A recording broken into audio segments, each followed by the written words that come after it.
반갑습니다. 안녕하십니까? 예, 1차 합격을 축하드립니다. 1차 하셨으면 뭐 2차는 뭐 별거 아닙니다. 조금만 뭐 암기 좀 하시면 점수 잘 나오니까 2차는 큰 문제가 없습니다. 자, 바로 뭐 지금 급하시니까 뭐 소개 같은 거 하지 않고 바로 하겠습니다. 제 이름도 아시죠? 저는 조민수랍니다. 조민수. 그러면 특징이 있죠. 사투리가 좀 심하다. 사투리가 아주 심합니다. 또 약간 말이 좀 빠릅니다. 빠르다. 해가 좀 짧아가지고 약간 말이 좀 빠르게 굴러갑니다. 해가 좀 짧아야죠. 단혀라서 좀 말이 좀 빨라진다. 이런 부분 제 어쩔 수 없습니다. 해가 좀 짧아가지고 발음이 좀 짧은 부분이 있습니다. 그런 부분 좀 양해하시면서 보시고 처음에는 바로 제 발음에서 이해가 잘 안 될 수 있습니다. 그래서 한 일주일만 있으면요, 제 양반이 어떤 말 한다 다 알 수 있으니까 그 일주일만 참으시면 됩니다. 예. 자, 우리 과정이 이제 핵심입니다. 핵심 정리하고 문제풀이거든요. 핵심과 문제풀이입니다. 그래서 기본적인 사항들은요, 사실 설명을 지금 할 수가 없는 그런 식의 사항입니다. 기본 어떤 과정에서도 이미 우리가 기본서 해가지고 촬영이 된 부분이 있습니다. 기본서 사실 없으면 안 됩니다. 기본서 과정이 있는데요.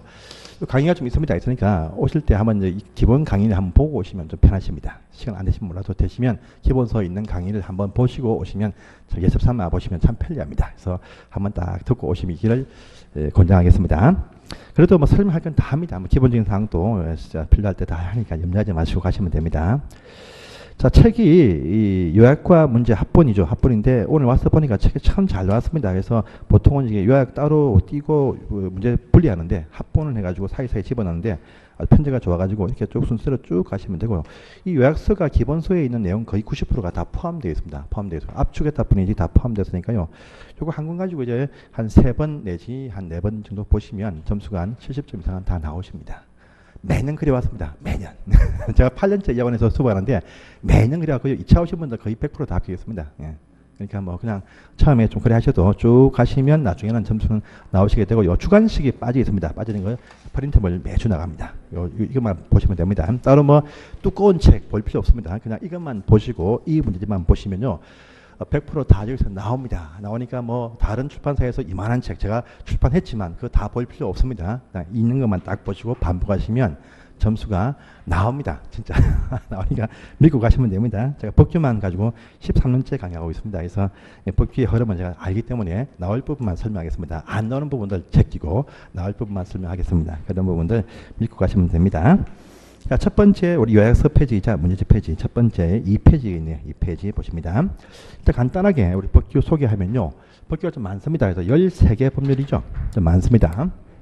그래서 주택관리와 관계에 있는 법 규정이 더 많지만 우리 평가를 위해서 13개 법률만 포함을 했습니다. 13개가 40문제가 나옵니다. 40문제가 나오는데요. 제일 중요한 첫 번째 보시면 주택단지에 관한 법, 주택법이라는 법이 있습니다. 주택단지에 관한 법입니다. 이것은 한 8문제가 나옵니다. 그 다음에 공동주택관리법, 관리에 관한 법률, 이것이 실무 때 제일 중요하십니다. 이것도 8문제가 나온다 보면 됩니다. 관리법 파트는요, 우리 관리 실무에도 이것이 나옵니다. 관리 실무에도 나오니까 중복해서 이중주로 공부를 하십니다. 그 다음에 주택도 건물이기 때문에 건물 일반 사항이 담겨 있는 건축법이라는 법을 배우십니다. 건축법.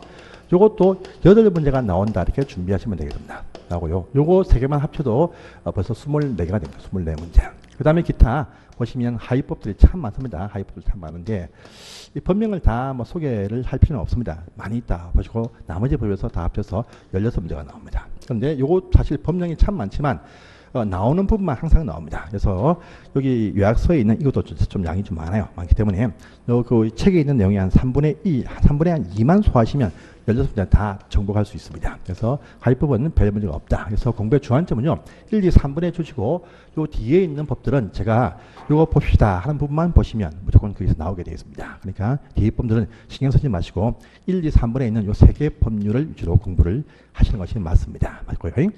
자, 수업은 지금 우리가 목요일날 수업합니다. 목요일날 수업하는데 이제 일요일날 이제 주야해서 이렇게 또 수업을 계속 이어서갑니다. 그래서 전체는 다 하지 않고요, 아마 12번 정도, 12강 정도가 준비가 딱 됩니다. 11일 동안 해서 뭐 한 번 보고 나서 마지막 100선 해가지고 100선 또 같이 봅니다. 100개 선정한 문제에서 쟁점 포인트가 다 나오는 마지막 시간에 다 준비가 되어 있으니까 또 뭐 중간에 또 시험 치는 모의고사 과정 또 한 4회분 정도가 그때는 풀이는 안 하고 제공됩니다. 그래서 이렇게 딱 풀어보시고 모의고사 4회분 풀어보시고 100선 정리하시고 그리고 이제 요약서 정리 딱 하시면 다들 합격을 하십니다. 염려하실 필요 없습니다. 가겠습니다. 첫 번째 주택법이 제일 중요합니다. 그래서 요 법서 보통의 사항들 다 등장을 합니다. 주택법 첫 번째 나오고 가장 중요한 법입니다. 그래서 보겠습니다. 보시면요, 이 법은요, 첫 번째 보시면 법의 총칙이라는 편입니다. 총칙편이고요. 주택 단지의 건설이라는 편이 또 나옵니다. 건설. 또 단지의 입주, 분양, 공급 편이 또 나오고요. 그 다음에 단지의 기타 건물의 리모델링 하고요. 이 투입되는 자금하고요. 그 다음에 토지 임대부라고 하는 주택이 또 하나 나옵니다. 나오는데 총칙에서 한 두 문제가 항상 시험에 나옵니다. 용어정입니다. 용어정이 쉽습니다. 용어정의는 또 중요하고 쉽습니다. 보시고요.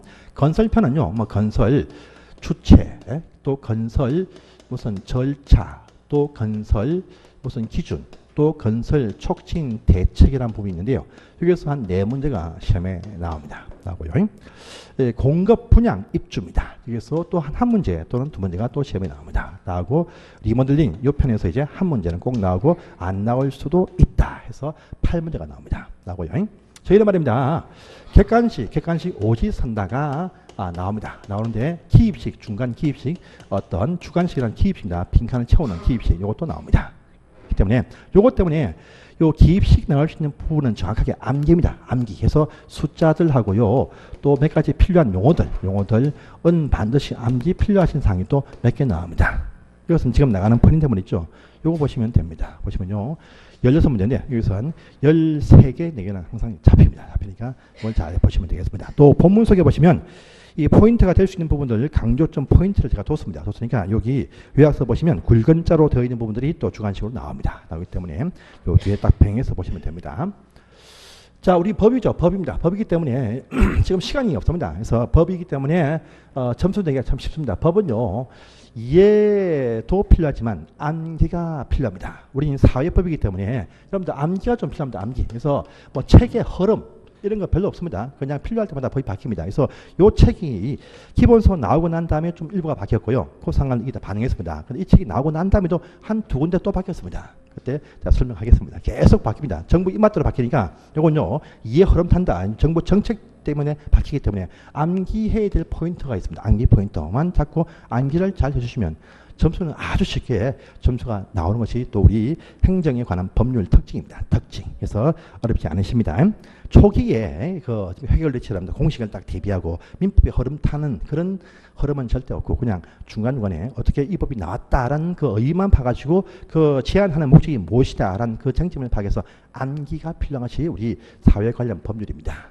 그럼 사회 과목을 배우십니다. 사회는요, 암기하시죠. 역사 암기하십니다. 똑같습니다. 우리도 암기가 많이 필요합니다. 그래서 결국은 암기 안 되면요, 점수가 안 나옵니다. 암기 되시면 점수가 잘 나옵니다. 우리 관련 법률이 특징이 된다 이렇게 하십시오. 자, 보십니다. 그래서 주택법 보겠습니다. 바로 보겠습니다. 총칙입니다. 용어정입니다.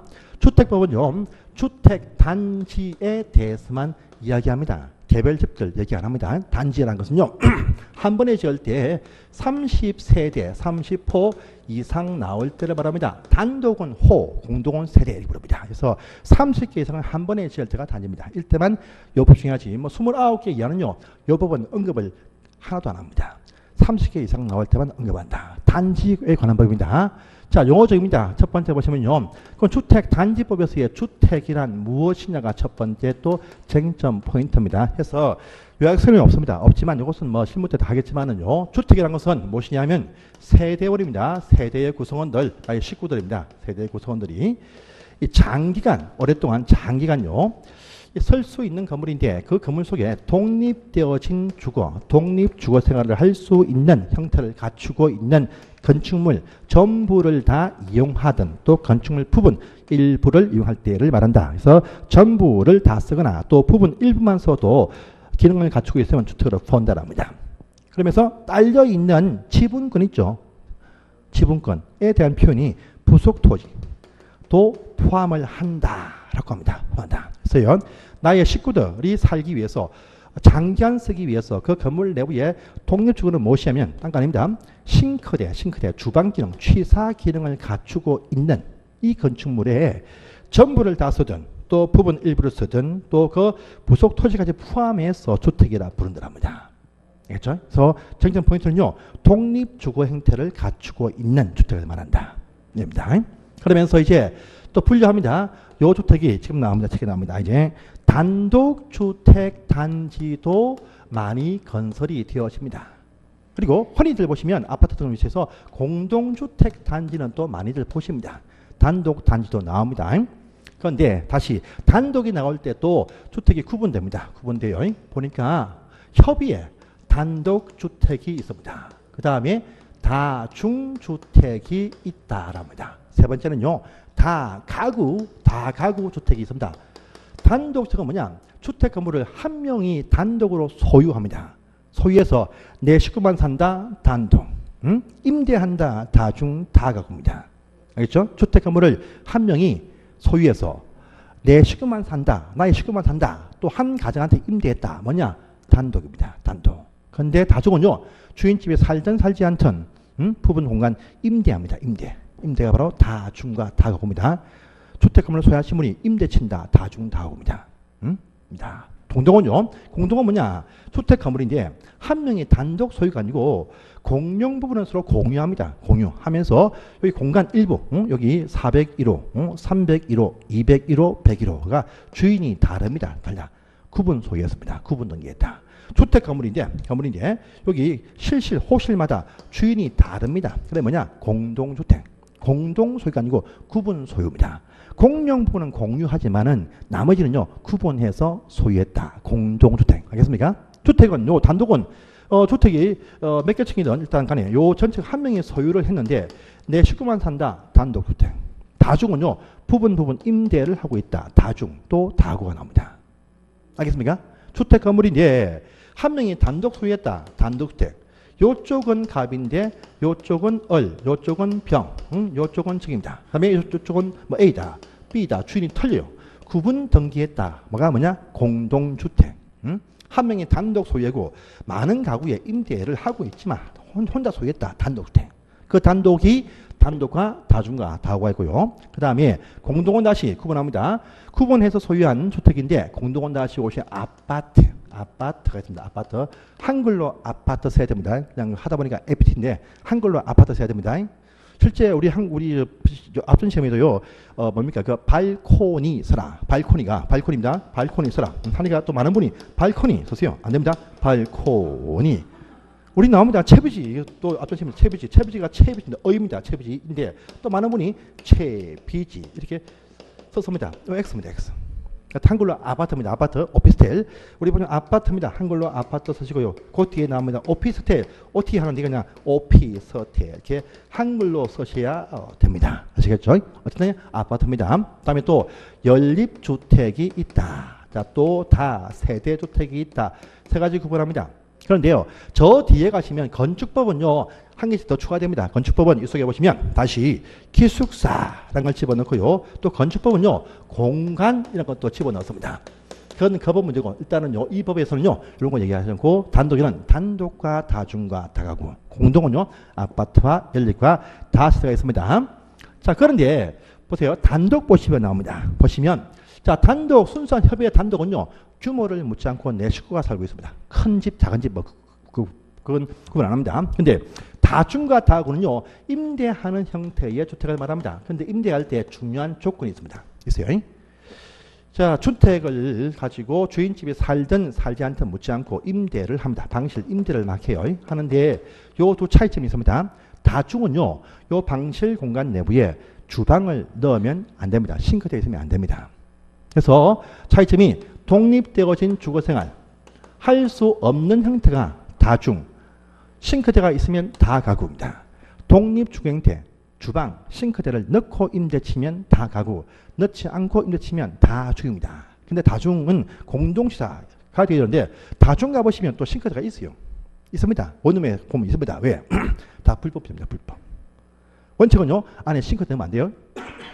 독립주거 형태, 이거 아니고의 차이점이 있습니다. 그러면서 건물 사이즈도 차이점 납니다. 그래서 이것들 주택으로 서는 부분이 세개청까지 둘 다 이하 규모를 갖춰야 됩니다. 세개청. 여러분들 이 청수란 말하고요, 개청이라는 말은 큰 차이점이 납니다. 3층, 3계층 같은 말이 아닙니다. 근데 지금 보시면 책에 딱 보시면요. 3계층 이하이다 라는 말입니다. 이 말은 뭐냐? 보십니다. 자, 건물이 있습니다. 건물이 딱 보시면 앞으로 배우시는데 건물 지하층은요. 지하층은 건물 층수에 포함을 하지 않습니다. 지하층은 비완이지 1이 아닙니다. 여기부터 1층, 2층, 3층, 4층, 5층, 6층 올라갑니다. 그래서 몇 층이냐? 그러면 지하층은 청수에서 빠지니까 빼버리고요. 1층, 2층, 3층, 4층, 5층, 6층짜리 건물입니다. 알겠습니까? 6층입니다. 6층인데 그런데 이 건물 내부의 이용 방법을 딱 보니까 1층이 뭐냐? 1층은요. 편의점으로 쓰고 있다라고 합니다. 편의점. 2층은 뭐냐? 2층은 학원입니다. 수학학원, 학원. 3층은 또 영어학원, 학원이 있습니다. 이 건물을 소유한 갑이라는 분이 1, 3층 임대합니다. 그런데 4층, 5층도 임대를 딱 합니다. 임대요. 6층에 본인이 살고 있습니다. 자, 이 건물은요. 자, 건물이 6층짜리 건물인데 건물 속에 1층은 보니까 편의점, 일종 근린생활실로 쓰고 있습니다. 2층은요. 학원, 2종 근생실입니다. 3층은 뭐냐? 4층은 뭐냐? 4층은 주택으로 임대를 이렇게 하고 있어요. 응? 주택입니다. 3층, 4층은 주택입니다. 5층은 주택, 6층도 주택입니다. 이 건물이 6층짜리 건물이지만 이 건물 속에서요. 주택으로 쓰고 있는 사용하는 청수는 몇 개 층입니까? 3개 층이죠. 이럴 때 개층이라는 말을 씁니다. 알겠습니까? 외형상 청은 청수지만 그 속에서 특정 세임새만 띄어서 물을 때 개청이 몇 개냐 이렇게 묻습니다. 몇 개 청수냐? 주택에 보니까 3개 청을 지금 이렇게 쓰고 있습니다. 3개 청입니다. 3개 청. 이럴 때 3개 청이라는 표현을 딱 씁니다. 그래서 외형상 청수가 아니고 그 건물 내부에서 주택이 3개 청까지만 이용되는 주택 형태인데 한 명이 단독 소유했습니다. 하면서 방실 공간 임대하는데 주방을 넣고 임대한다. 다 가구. 주방 안 넣었다. 다 중이 됩니다. 그러면서 토탈 규모도 제안 받습니다. 보세요. 자, 건물이 있습니다. 건물이 딱 있으면요. 건물이 4층을 딱 볼게요. 만약에 딱 봅니다. 딱 봐요. 이럴 때 지하층도 있습니다. 앞으로 다 배우시는데 여기가 대지 넓이가 나올 것입니다. 이건 빼고요. 건물 지하층 면적이 나옵니다. 지하층 면적. 지하층 요 벽 사이가 면적이 나올 수 있어요. 해보니까 100이 나왔습니다. 100. 여러분들 우리가 법규에서는요. 무슨 면적하면요. 면적이라는 말 딱 들으면요. 평수란 말 쓰시면 절대로 안 됩니다. 평수란 말은 안 씁니다. 제곱미터란 표현 씁니다. 3.3이 한 평이죠. 한 평 아시죠? 예, 그래서 100제곱미터입니다. 보고요. 또 1층 보니까 1층도 100제곱미터가 나왔습니다. 2층도 100제곱미터가 나왔습니다. 3층도 100제곱미터입니다. 4층도 100입니다. 이럴 때 요 100이 뭐냐 할 때요. 요 지하층의 바닥 면적이다라고 부릅니다. 100. 1층의 바닥 면적 100. 2층의 바닥 면적 100. 3층의 바닥 면적 100. 4층의 바닥 면적의 100입니다. 요걸 다 합하면 얼마 나오죠? 합하면 500이 나오죠. 이 500이 뭐냐 할 때 연면적이라 부릅니다. 건물 각 층별로 바닥 면적들이 있습니다. 지하층 바닥 면적, 1층 바닥 면적, 2층 바닥 면적, 3층 바닥 면적, 4층 바닥 면적. 이걸 다 합한 것이 뭐다? 건축물의 연면적, 연건평이라고 부르는 토탈 면적 말합니다. 그래서 이 중에서요. 요 건물 전체가 연면적이 나옵니다. 나와. 그런데 그 연면적 가운데에서 여기 4층에 있는 주택 바닥과 5층 주택 바닥과 6층 주택 바닥 요것만 딱 합쳤을 때 물을 때는요.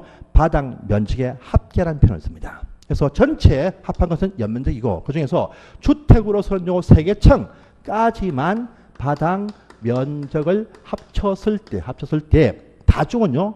100평 넘어가면 안 됩니다. 100평 이하, 즉 330제곱미터 이하로만 쓸 수가 있다. 그런데 다 가구는요. 곱하기 2 해서요. 660제곱미터 이하까지 쓸 수가 있다라고 합니다. 전체 건물 연면적이 아니고 주택 요 3개 층까지만 합한 것이 다중 쓸 때는 100평 이하, 다 가구는 200평 이하. 다음 표현이 이제 330제곱미터, 660제곱미터 이하 이렇게 부릅니다. 불려요. 그러면서 또 가구 임대할 때 임대수가 또 제한받습니다. 가구 임대할 때 19세대까지만 임대를 할 수가 있다랍니다. 주인집을 포함해서. 그래서요. 다구 매입하시면 보통 19개입니다. 어떤 집은 21개도 나옵니다. 왜? 사용 승인 받은 이후에 불법으로 옥상에 옥탑에 정축했죠. 방식이 많아. 다 불법된다. 그래서 다구는요 19개밖에 나오면 안 됩니다. 이상 초과되면 안 돼요. 그래서 이런 식의 제한 받는 것이 바로 단독주택의 분류입니다. 그래서 단독에서 순장 협의 단독은요 나의 식구들만 살고 있다 이렇게 아시면 돼요. 그 다음에 요 다중주택은요 그 공간 속에 하수 등 임대치입니다. 임대치 때 싱크대 안 넣고 치워야 됩니다. 근데 다 합한 것이 보시면 100평은 넘어가면 안 됩니다. 뭐 4평짜리 이렇게 쭉쭉 해가지고 임대 막 하고 있죠. 근데 싱크대 넣으면 안 돼요. 가보시면 싱크대 있습니다. 그래서 단속 나오면 떴습니다. 떠도. 이유입니다. 또 다음은요 싱크대 집어넣고 임대하는데 토탈 면적이 200평 넘으면 안 된다. 620평. 그러면서 19세대 이하이다 라는 제한을 받습니다. 요거 중요한 어떤 용어 정의입니다. 아십시오. 자, 또 있습니다. 공동주택입니다. 공동주택입니다. 주인이 다른 세대, 주인이 다른 건물로 형성이 되어진 주택입니다. 주인이 다 달라요. 그런데 아파트는 뭐냐? 주인 다른 건물인데요. 요 건물 속에서 주택으로 서는 청수입니다. 주택으로 서는 청수가 건물 청수는 묻지 않고 내부에서 5개 청 이상, 5개 청 이상 사용할 때 이것이 아파트입니다. 아파트. 건물 청수 묻지 않습니다. 아주 높은 복합주택에서 아주 높은 건물이 있습니다. 있어요. 뭐 1층에 상가, 오피스텔 갑니다. 그런데 요점에 보니까 주택이 있어요. 주택 하나, 주택 둘, 주택 셋, 주택 넷, 주택 5개가 딱 나왔어. 이쪽은 다 오피스텔 뭐 알겠습니다. 그만 상가도 있습니다. 있어요. 그러면 여기 주택 하나, 둘, 셋, 넷, 5개 주인이 틀립니다. 그러면 이쪽 부분은 뭐냐? 이쪽 부분은요 아파트가 된다. 이쪽은 뭐냐? 업무시설로 된다. 복합주택 건물 나오겠죠. 건물 내부에 청소를 묻지 않고 주택이 하나, 둘, 셋, 넷, 5개 빠지면 무조건 아파트입니다. 외형상 전부 다 주택으로만 쓰는 건물 하나, 둘, 셋, 넷, 5개도 아파트입니다. 또 건물 속에서 복합주택에서 요것도 5개층이 딱 나왔죠. 아파트입니다. 아파트. 한 건물 속에서 주택으로 구분 등기되어져 있는 집이 5개층 이상 빠지면 전부 다 아파트라 부릅니다. 아파트입니다. 그러면 요 아파트가 5개층이니까 연립과 다세대 요 두 개는요 5개층이면 안 됩니다. 그래서 요 두 개는요 건물 속에서 다 집을 쓰든 또 부분 집은 어떤 간에 관계없이 요것들은 4개층, 4개층까지만 주택으로 쓸 수가 있습니다. 한 개가 빠져야 돼요. 한 개 빠져야 돼요. 이건 오피스텔입니다. 한 개 빠지면 4개층이다. 요건 뭐냐? 요건요 연립주택 또는요 다세대 주택으로 등기납니다. 높은 건물 속에서 주택이 하나, 둘, 셋, 4개만 있다. 그러면요 요건 아파트가 아닙니다. 청수는 아주 높지만 요 주택은요 연립 아니면 다세대입니다. 건물 속에서 주택이 4개층까지 하면 주인 다르면 연립 아니면 다세대밖에 없습니다. 아파트는 절대 안 나옵니다. 안 나요. 그러면 또 차이집이 뭐냐? 요 차이집은 4개층까지 이하인데 요건요 연립은 규모 큰 빌라, 규모 작은 빌라 보면 됩니다. 요 4개층까지만 합한, 요것만 합한 바닥 면적의 합계 요것이 200평 660제곱미터입니다. 요 것을 초과하면 연립, 이하이면 다 세대입니다. 한마디로 큰 평수 빌라, 작은 평수 빌라 이렇게 보시면 큰 문제가 없습니다. 보니까 빌라 4개층이 딱 보입니다. 4개층이 딱 보여. 그 다음에 설명하지만 필로티는 청소해서 빼줍니다. 빼줘요. 요 주택일 때만. 그래서 하나, 둘, 셋, 4개층이 주인 다른데 24평짜리 빌라더라. 그러면요 다 세대주택. 38평짜리 빌라다 하면 연립주택 보면 됩니다. 큰 평수 빌라 연립, 작은 평수 빌라 건물 다 세대 보시면 얼추 맞습니다. 얼추 맞아. 그런데 이것이 또 660제곱미터 이하입니다. 다 합치니까 660제곱미터 이하이고 3개층까지만 쓰고 있는데 이때는 위에 보시면 3개층까지 이하이고 또 뭐 있습니까? 다가구 하고 헷갈립니다. 외형상은 똑같아요. 한 명이 건물 주인 치고 임대 치면 다가구, 주인 다르면 다 세대입니다. 그래서 이런 것들은요 등기부를 봐야 됩니다. 한 명이 다 주인이냐 주인이 틀리냐 봐야 됩니다. 외형상 볼 때 요거하고 상계층을 딱 맞추면요 4개층 이하니까 외형상 볼 때 비슷해 보입니다. 비슷해 보여. 다 가구인지 다 세대인지 유사해. 이때는 한 명이 토탈 주인이면 다 가구, 주인이 다르면 다 세대 이렇게 보면 됩니다. 등기부를 봐야 됩니다. 아시겠죠? 그래서 이렇게 해서 구분합니다. 이렇게 되어서 주택 단지가 나올 수가 있습니다. 이것이 바로 주택 구분입니다. 보시고요. 다음에 두 번째 사항 봅니다. 요 구조상 모양새 때문에 구분합니다. 또 하나 더 있습니다. 자금 때문에 구분합니다. 자금. 우리 자금 어떤 자금이 투입되어지면요. 또 주택이 또 구분이 딱 되어집니다. 자금입니다. 그래서 첫 번째 보시면 이런 표현 나옵니다. 참 중요한 표현입니다. 국민주택이 있다랍니다. 국민주택이 있습니다. 국민주택이 있고요. 요 국민주택이 아닌 주택은요. 일체다 부를 때 민영주택이 된다. 이렇게 부릅니다. 그래서 한국은요. 자금에 의해서 보시면 국민주택이 있고 국민주택이 아닌 주택을 전부 다 부를 때 민영주택이다라고 부릅니다. 그래서 국민주택이 아니면 다 민영주택이라 부릅니다. 그럼 국민주택이 무슨 무엇이냐랍니다. 무엇이냐 또 중요합니다. 자, 첫 번째 보시면요. 자, 삼성건설 또 대우건설에서 집을 짓습니다. 어떤 회사가 집을 짓든 묻지 않고요. 국가의 세금, 재정이 투입이 되었습니다. 또는요, 공적인 자금, 주택도시기금이라는 요 저리의 자금을 빌려와서 주택을 건설합니다. 삼성에서 하든 대우에서 하든 묻지 않고 건설되어진 그 면적이 주거 전용 면적으로 85제곱미터입니다. 이하가 되어지만 전부 다 뭐냐? 국민주택이 된다라고 합니다. 해요. 어떤 회사가 짓든 묻지 않고 공적인 자금 해서 국가의 재정 등이 투입되었다. 또요 주택도시기금이 빌려와서 지었는데 주거 전용입니다. 공용면적 빼고요. 분양평수에서 대지만 쓰는 공간 이 85제곱미터 이하이면 전부 다 뭐냐? 국민주택입니다. 삼성건설에서 짓든 대우가 짓든 또 호반이 짓든 묻지 않습니다. 어떤 회사든 간에 요 공적인 자금이 투입되어진 전용 85 이하는 전부 다 국민주택이라고 부릅니다. 자, 또 있습니다.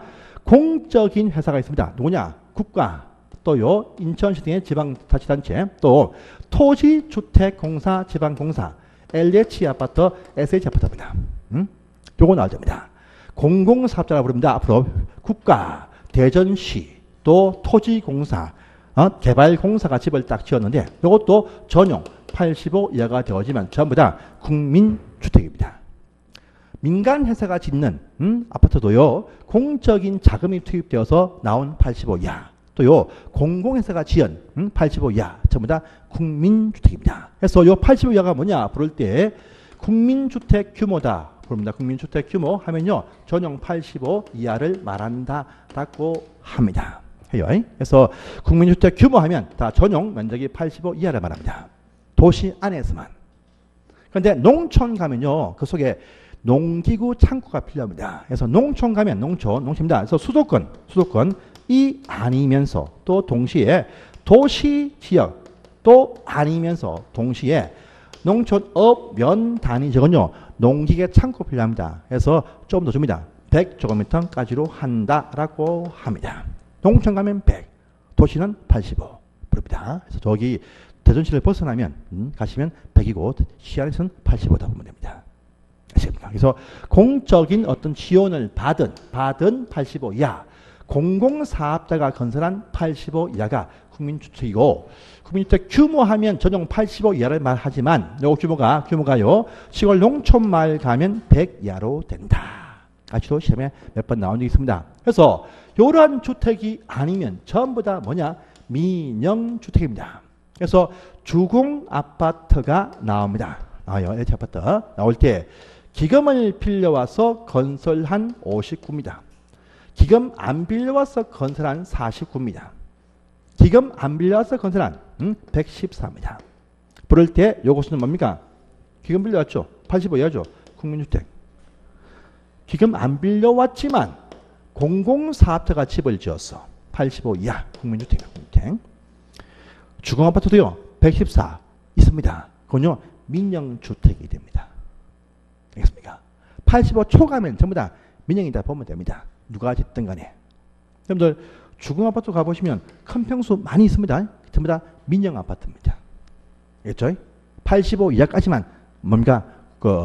국민주택입니다.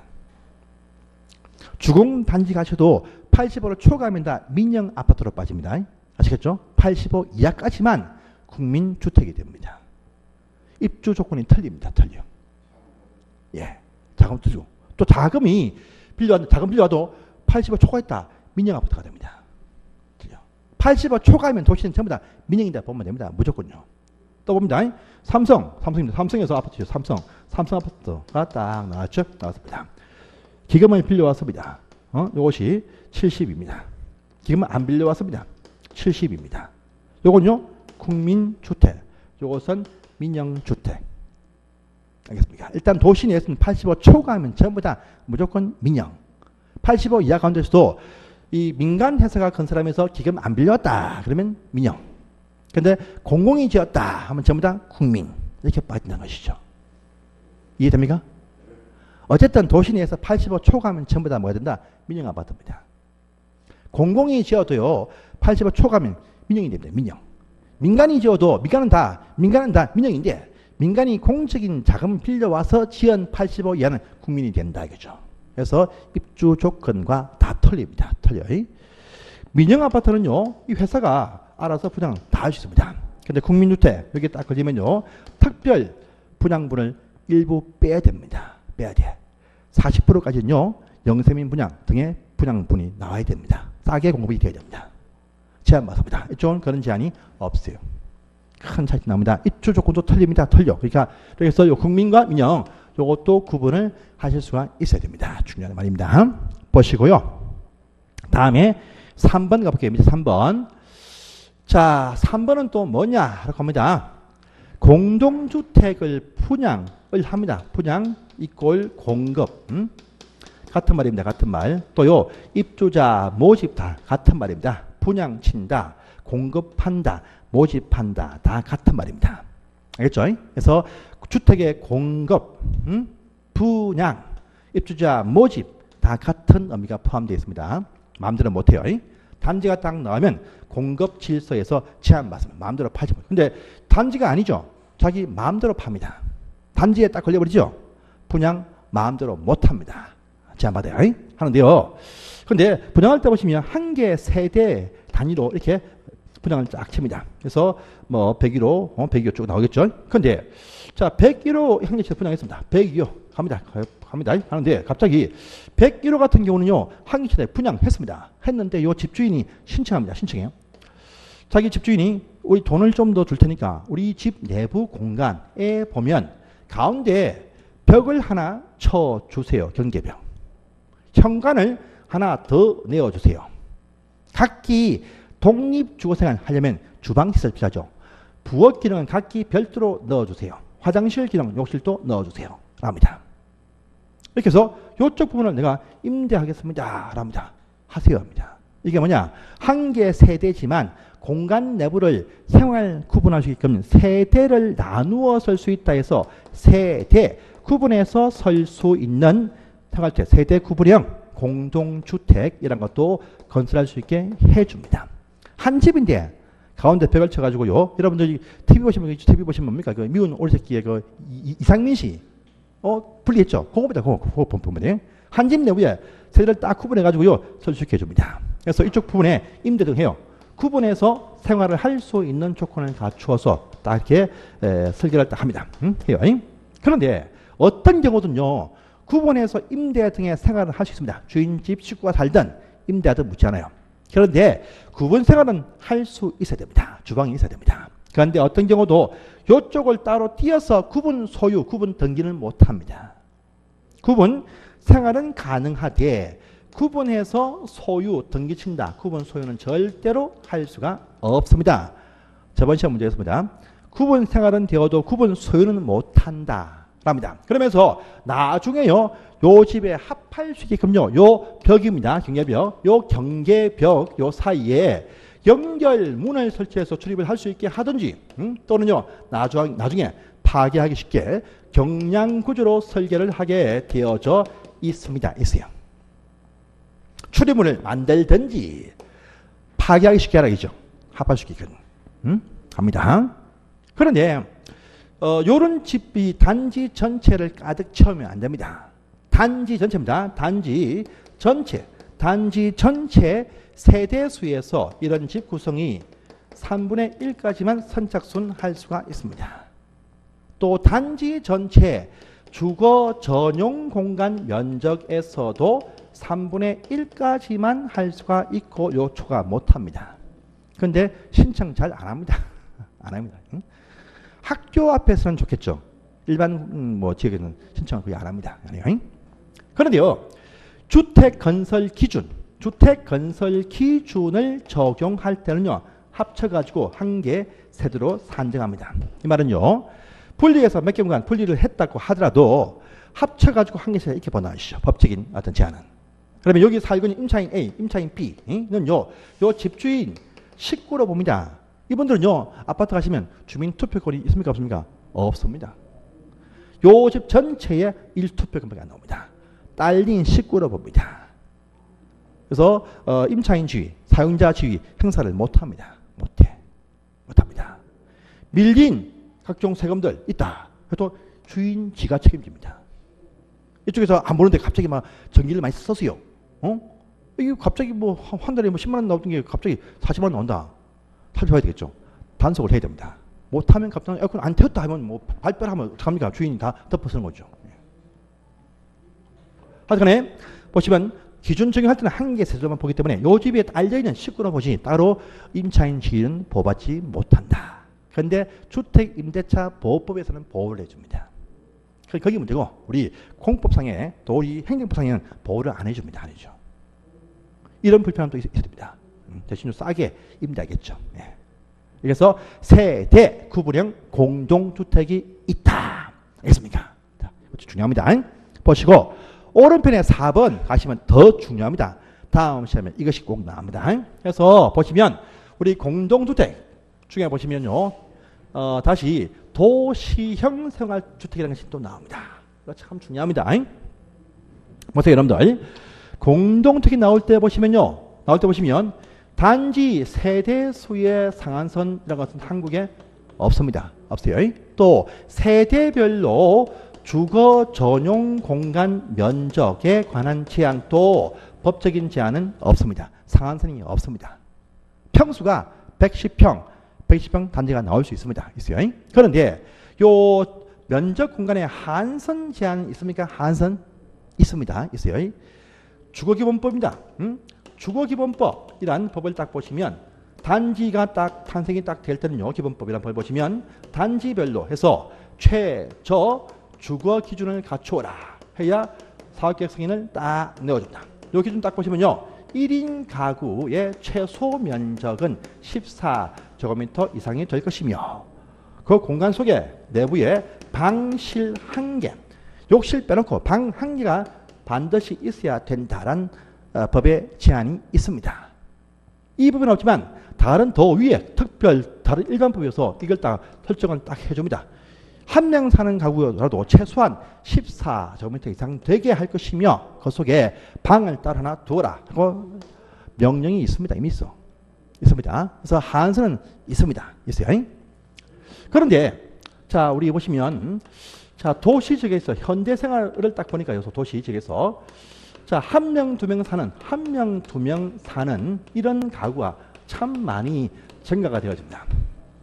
이분들이 큰 평수가 있냐? 큰 평수 필요가 없어. 한 명 두 명 사는 요 소인 가구를 위해서 단지가 나올 수 있게 해줍니다.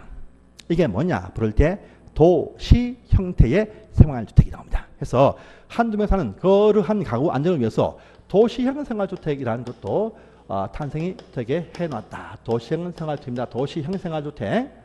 요건 도시 형태니까 요 도시 지역이란 특정 지역 안에서만 이것이 나옵니다. 농촌은 안 됩니다.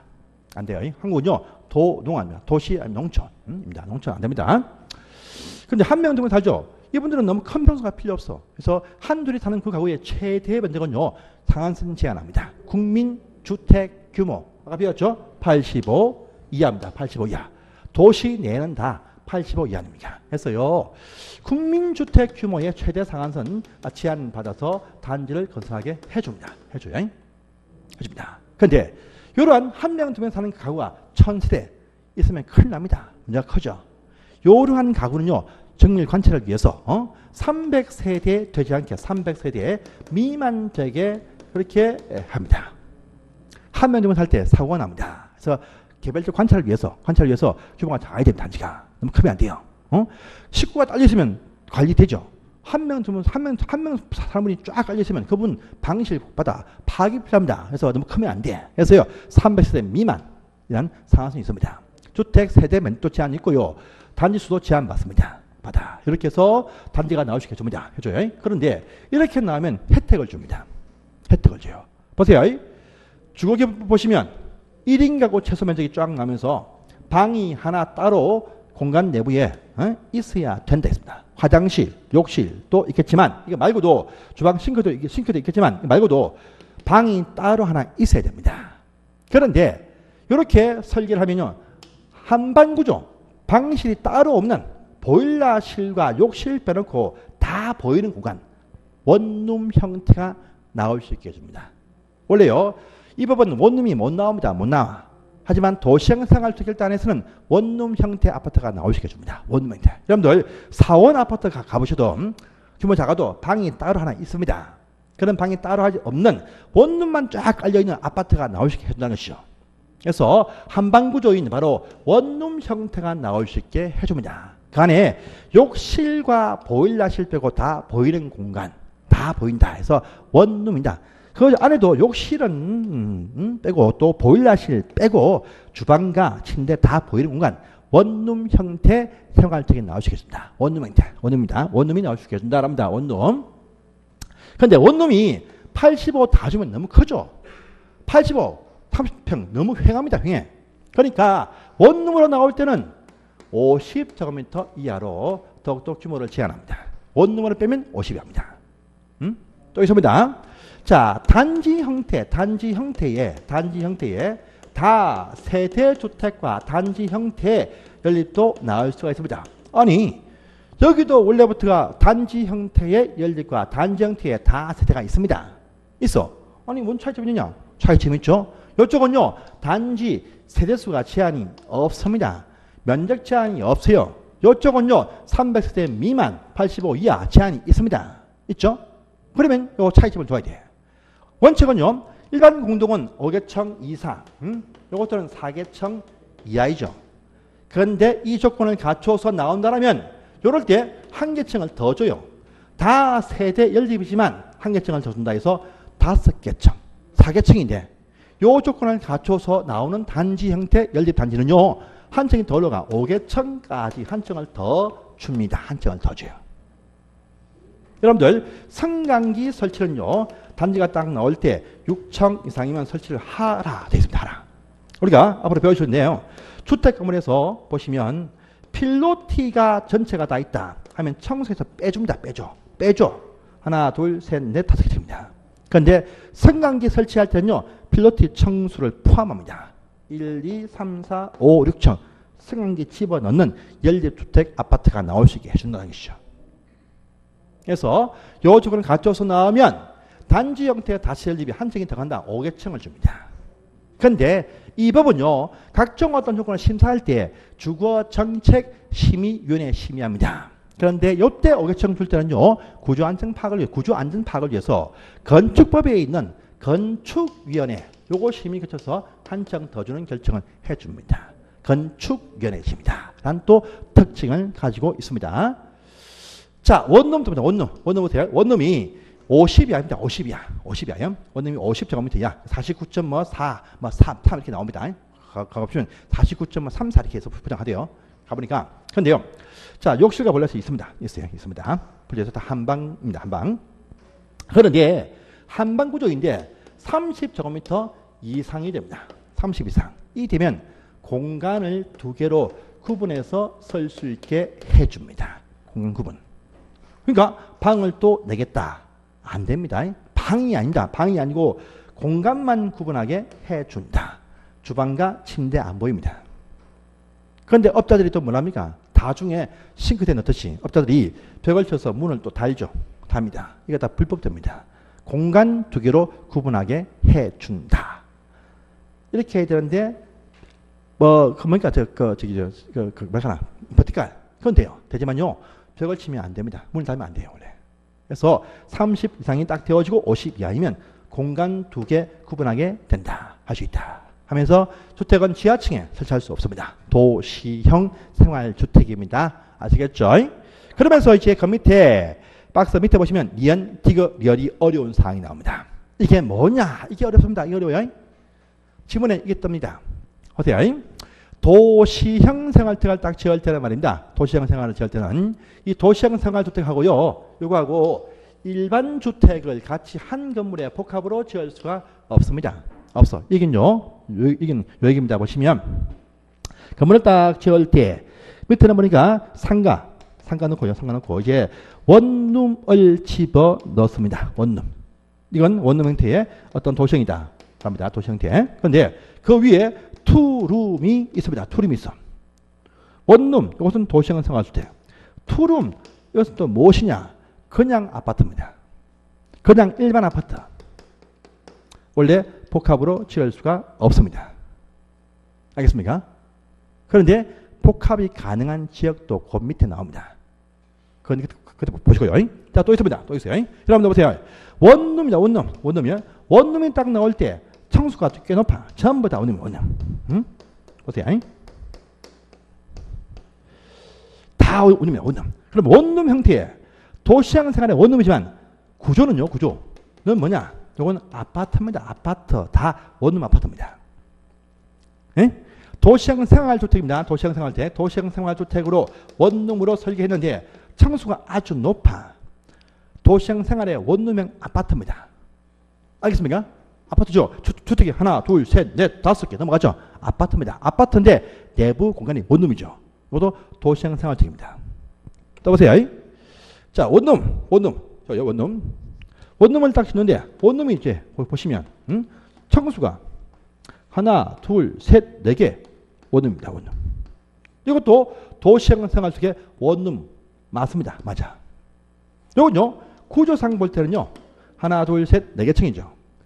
원룸 형태의 이건 연립주택 아니면 원룸 형태의 다 세대가 된다. 합니다. 도시형 생활주택이지만 청수에 의해서 아파트가 나올 수도 있고 다 세대 연립이 나올 수도 있습니다. 알겠습니까? 그런데 이제 도시형 생활주택의 단지 형태 다 세대 연립을 딱 지어서 그렇게 분양합니다. 하는데 이 속에 다시 원룸을 이렇게 집어넣어서는 안 됩니다. 도시 형태 생활주택 내부에서 복합도 안 된다. 그것이 밑에 보시면 리얼이 있습니다. 디귿에 있죠. 디귿에. 그런데 리얼 보세요. 리얼 보시면 그런데 단 원룸형 생활주택일 때는요 예외를 둘 수가 있다랍니다. 어떤 경우냐 해서 보시면 첫 번째 문단에 보시면 자 해당 지역이 어디냐? 도시 안에서도 건물이 아주 많은 우리 학원 주변에 있는 바로 상업지역입니다. 상업지역들 앞에 보시면 있습니다. 이미 있습니다. 또는요 비슷한 준주거 지역이라고 합니다. 요 두 용도 지역인데요. 요 두 토지 안에서는 건물이 아주 많습니다. 학원 옆에 있습니다. 학원 옆에 보시면 건물을 딱 지어놓고 밑에 딱 보시면요 상가를 배치합니다. 하고 요 건물 속에 원룸형 도시형 생활주택 분양합니다. 라고 광고를 엄청 칩니다. 이거 뭐냐? 원룸 형태의 도시형 생활주택입니다. 그러면서 요 한 건물 속에 투룸도 있습니다. 투룸도 있다. 원투룸이 함께 분양되는 건물들 요 뒤편에 많이 있습니다. 이게 뭐냐? 아까 보니 원룸형 도시형 생활과 기타 일반 주택인데 아파트인데 복합 지을 수가 없다 했습니다. 없지만 그 위치가 상업지역과 준주거지역은요 원투룸 함께 지을 수가 있습니다. 학원 주변에 같은 이런 상업지역과 준주거지역은요 원투룸 원룸형 도시형 생활과 기타 일반 주택 함께 복합으로 지어서 분양할 수 있습니다. 원투룸 이런 거 많습니다. 많아. 이거 오피스텔 아닙니다. 도시형 생활주택. 요건요 그냥 일반 아파트 복합으로 지어서 건설 공급 분양되고 있습니다. 판본에서 막 뜨죠. 원투룸 함께 분양한다. 그럼 원룸은 뭐냐? 원룸은요 일반 업무시설 오피스텔 아니면 도시형 생활의 원룸. 위에 투룸 등은 다 그냥 일반 아파트 분양 치는 건물이 요 주변에 엄청 많이 뛰어보니까 많이 있습니다. 이것이 일반 업무 같으면 오피스텔 아파트 또는 원룸 아파트입니다. 이쪽으로 빠지면 둘 다 주택인데 이쪽은 도시형 생활주택 일반 아파트, 이쪽은 그냥 오피스텔 일반 아파트. 이런 복합 건물이 참 많이 있습니다. 요 지역이 상업지역과 준주거는 그렇게 할 수가 있다는 것이죠. 자, 또 있습니다. 이어서 딱 보시면 자기 땅이 좀 작아요. 단독주택을 가진 분이 있습니다. 있어요. 노후에 은퇴합니다. 은퇴할 때 내가 돈이 좀 빌려와가지고 요 작은 부지에서 활용도를 딱 생각해보자. 활용도가 별로 없어. 그러면 요거 철거합니다. 철거를 딱 해가지고요. 요 건물 속에 자 건물을 딱 지어보자. 해가지고요. 자 원룸 형태 도시형 생활주택을 딱 지어서 분양 또는 임대를 합니다. 하면서 위에 자기 살집 하나 지어 넣습니다. 자기 살집 좀 평수게 85를 초과하는 일반 주택 한 개 세대 제일 위층에 집어넣고 밑에는요 원룸형 생활주택 집어넣어가지고 임대 또는 분양합니다. 그러면 자기가 방세 딱 받으면서 노후생활 될 수 있겠죠. 이거 뭐냐? 밑에 이거는 도시형 생활주택 위에 요 한 개는 뭐냐? 85 초과 한 세 이렇게 짓게 해줍니다. 도시 내에서는요. 이해됩니까? 밑에 그래서 요거 보시면 주택이 하나, 둘, 셋, 네 개 층이야. 그러면 요건요 원룸 형태의 다세대 그냥 일반 다세대 한 개 주택 새 것을 지었습니다. 이해됩니까? 규모 작은 땅에서 원룸형 생활주택을 딱 집어넣어가지고 분양 또는 임대를 하면서 자기 살집 하나 집어넣게 해주겠다가 뒤에 있는 문장이죠. 도시내라면 원룸 형태 생활주택과 평수 큰 거 한 개 세대 집어넣어서 거주게 할 수 있고 수익사업 하게 해줍니다. 도시형 생활주택 분양할 필요 없어요. 지가 분양 다 받고 임대 칠 수도 있습니다. 등기는 다 구분하지만 본인이 소유해서 임대 칠 수 있습니다. 이런 건물도 나올 수 있죠. 원룸이 아니고 오피스이 아니고 도시형 생활주택입니다. 주택. 나중에 팔아먹을 수 있습니다. 가가호. 네.